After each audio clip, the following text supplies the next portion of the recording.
In the first year of the First Age, as the golden orb of the sun first rolled above the rim of the world, casting its unprecedented fiery radiance upon the lands of Middle-earth, the second-born children of Iluvatar, mortal men, awoke in silence in the far eastern land of Hildorian. The first sight that met their eyes was this magnificent and strange sunrise. Naked, vulnerable, and bewildered, their hearts were filled with wonder and awe for this new world. Their destiny, like an uncharted river, would, in the years to come, inevitably converge with that of the elves and the ancient darkness. Meanwhile, in Beleriand to the west, the light of the sun was for the Noldor both a hope and a sharp reminder. Unlike the gentle and holy light of the two trees, it was scorching and relentless, illuminating every scar upon the world in which they stood. Fingolfin and his followers, who had endured untold hardships and emerged from the hell of grinding ice, made their camp on the cold northern shores of Lake Mithrim. Their faces were etched with hardship, their eyes held an indelible sorrow and weariness, but more than that, a will of steel. Across the lake from them were the followers of Fëanor, who had moved to the southern shore, as if the cold water of the lake was an impassable chasm between the two hosts. Their hearts were filled with guilt, pride, and uncertainty for the future. They had burned the ships and with them any path of return. Morgoth, the dark enemy, was filled with hatred for the light of the sun. Its radiance stung his eyes and weakened the power of his creatures. In the second year of the First Age, from the deep furnaces of Angband, he forged great clouds of black smoke and poisonous fumes.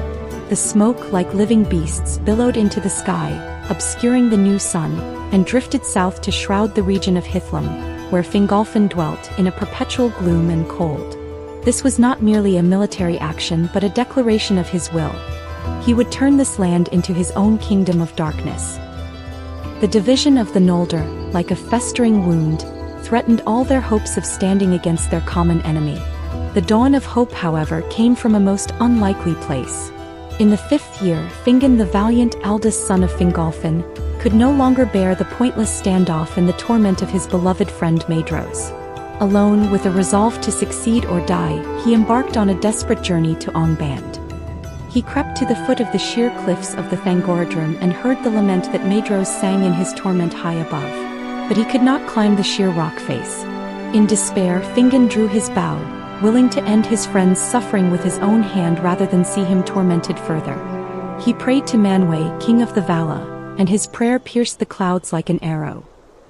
At that moment, Thorondor, king of the Eagles, answered his plea, descending like a thunderbolt from the sky. Thorondor bore Fingon up to the cliff, but Maedhros's wrist was locked to the rock by a fetter of hell-wrought steel that could not be broken. In his agony, Maedhros begged Fingon to hew off his arm. And so, in a moment of grim silence, Fingon swung his bright sword and severed Maedhros's wrist. Thorondor, taking them both, bore them from that place of despair back to Mithrim. This rescue was far more than the saving of a single life. It was a powerful balm that healed the wound of the Noldor's division.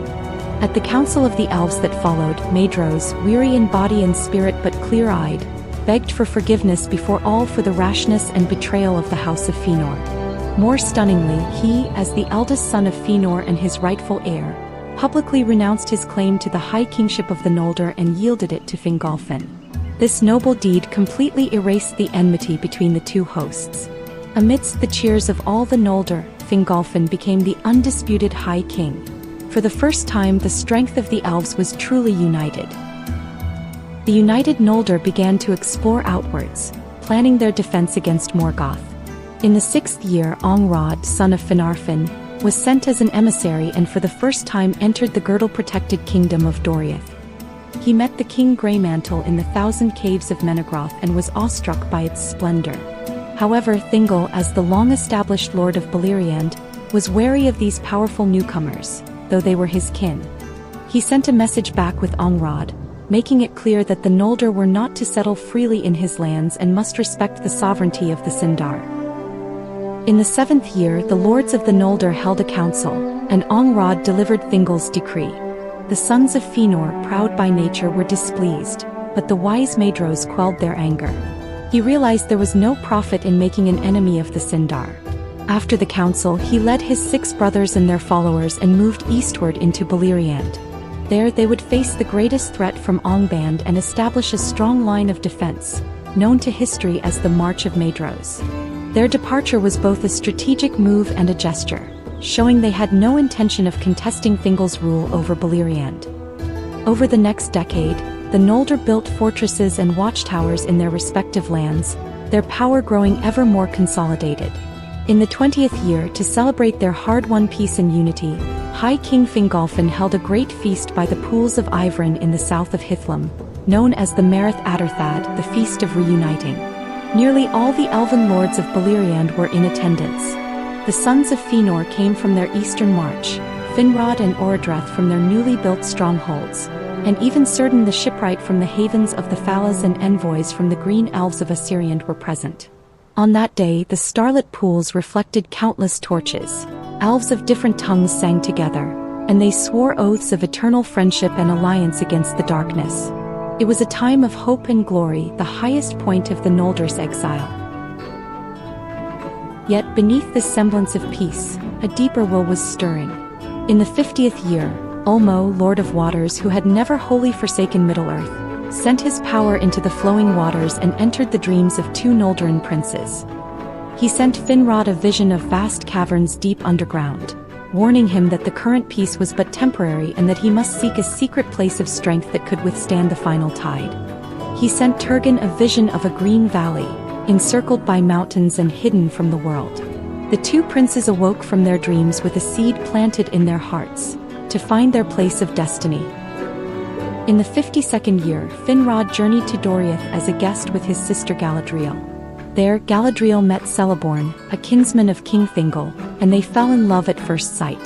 Galadriel remained thereafter in Doriath, learning wisdom and magic from Queen Melian, and her fate became bound to that ancient forest. Meanwhile, Finrod, guided by King Thingol, discovered by the river Nerrig the great caverns that perfectly matched his dream. He summoned the most skilled craftsmen of his people and, with the help of the dwarves of the Blue Mountains, began to build his great and secret subterranean kingdom, Nargothrond. A year later, in the 53rd year, Turgon, while exploring alone, was guided by the power of Ulmo through a secret river passage and discovered the hidden valley of Tumlodin, encircled by mountains. Its beauty and secrecy were beyond his imagination, and he knew it was the land of hope from his dream. He returned quietly and began to plan in secret, preparing to move all his people there to build a hidden city that none would know of. While the lords of the Noldor prepared for the distant future, Morgoth was not idle. He continually sent out orc armies to probe the elves' defenses. In the 60th year, deeming the time ripe, he launched a massive assault, attempting to crush the Elven alliance in a single stroke. The Daedra Aglareb, the glorious battle, thus began. Morgoth's great army advanced in three prongs. One assailed the highlands of Dorthonion, while another tried to drive a wedge through the pass of Sauron to cut off the eastern and western elves. However, he had gravely underestimated the wrath and unity of the Noldor. Fingolfin and Fingon led the armies of Hithlum and swept down like a northern gale. Maedhros led his forces from the east to attack from the flank. The two great hosts met on the plain of Ardgalen, surrounded the main orc army and utterly destroyed it. The remnants of the orcs were hunted down to the very gates of Angband. This glorious victory marked the beginning of the siege of Angband, which would last for 395 years.